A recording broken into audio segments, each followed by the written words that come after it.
طاغوتەکان پێنج دانن سەرە گەورەکانیان پێنج دانن وەکو ئیمام ابن قەیم جەوزی دیاریەکە یەکەمیان کێ شەیطانە شەیطان گەورەترین طاغوتە دووەمیان کێ من عبد وهو راضي ئەو کەسەیە کە ئەپەرسرێ و خۆی ڕازیە بە پەرستنەکە سێمیان کێ الحاكم الجائر الذي لا يحكم بما أنزل الله حاكمه كحرام وحلالي الله لا با وحرام وحلالي ديمقراطية علمانية يهود ونصارى هنا أو الله لا با أو هنا چوارمیان کێ ساحرة كاهنة بينجميان کێ أو كسي ادعاء علمي غيبك إيمان بهر يكي لم بينجه نابي ياخد أواني كفرعا لو بينجا تو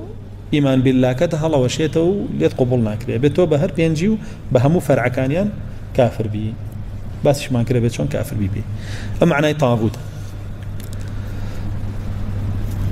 اگر آوا كافر بوي بطاغوت انجا دواتر چي ديتا بيشوا إيمان هينان با الله ديتا بيشوا